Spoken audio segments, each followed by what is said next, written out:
Hello everyone and welcome back to my channel. For watching, and thank you for people who are coming to this channel for the first time. But we are all learning. We don't know everything. We are learning every time, you know, and that is very important. So today I want to talk about something that has always be in my heart, you know, in my mind, is corruption. Okay, corruption in Africa, and I say this is my my personal view. To those who maybe understand it, it's my personal view, and to those who will probably understand it, maybe I'm right, maybe I'm wrong. So the title of this video today, even if I didn't prepare that video, but I will talk because I'm not an expert, you know. I am a person who has seen and who think on my own. So the title of this video today is corruption in Africa. Corruption is killing Africa, and corruption is worse than malaria in Africa. Why do I say that? Because malaria is one of the number one killing, issue that kill Africans. That kills Africans. Malaria is one of the main issues that kill Africa. Okay, because up to date we don't know if our government are doing a lot to do a job about malaria, you know, to eradicate malaria. And you know, it still doesn't make any sense that we still don't have any real situation to really say. But if you want to talk about it, I have many things I can say about the fact that malaria is still killing people. Because when you see our cities, okay, you see how the cities are, for sure you understand how malaria can still kill people in villages, even in cities. But it's unfortunate. You know, corruption is one of the number one killers in Africa, and it's like a disease. Corruption in Africa, I do not say that in the other part of the world there is no corruption, but at least people can denounce it, but at least people know in the way that it is wrong. But in Africa, corruption is like a part of our lives, and it's now incorporated in our behavior, in our habit. Okay, I don't know about East Africa how it works, but when I read sometimes some comment and people also that have met, still people are struggling with corruption. Okay, it's not only in Central Africa, because I'm from Central Africa. Central Africa, you have many countries in Central Africa, and it's kind of it's a part of our life. Corruption is now normal, and it's extremely bad. I remember when Ibrahim Traoré took his function as a president of transition in Burkina Faso.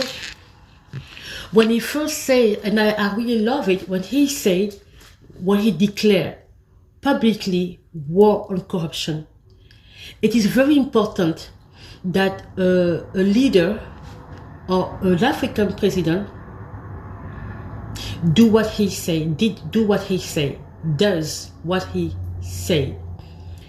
Corruption is important not only to declare war from your mouth, but to actually really go with sanction.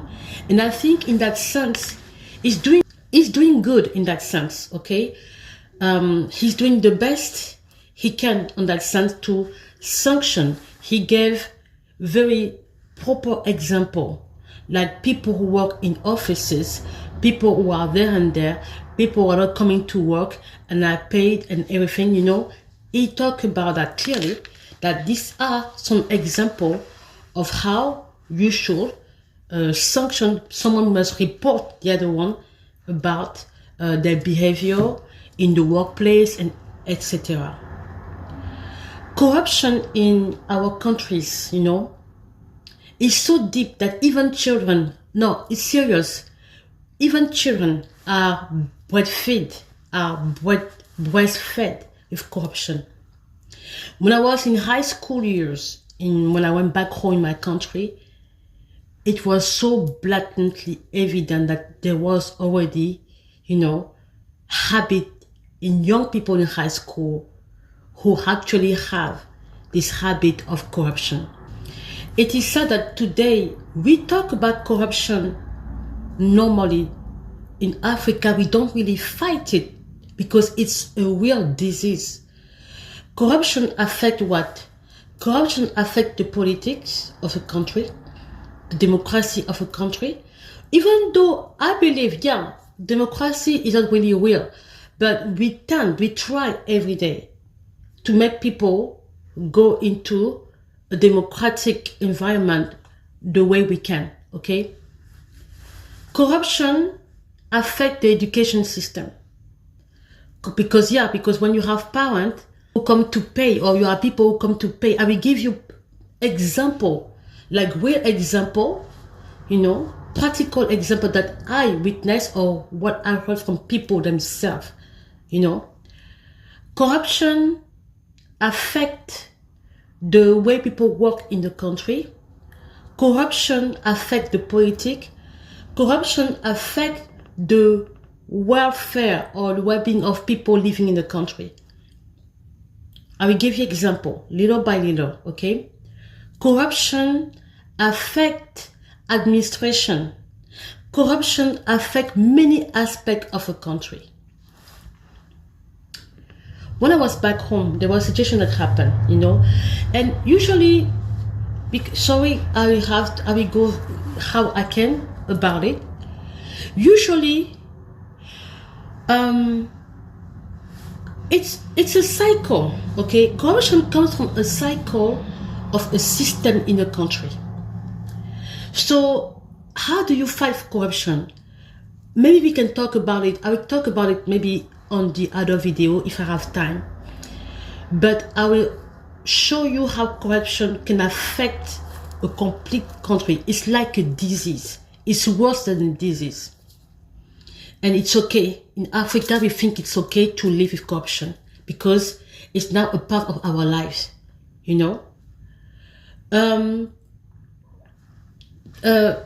Some years ago, last year, okay, but in a country, for example, like a country like mine, or I think it's many African countries can understand that. When someone has studied, for example, and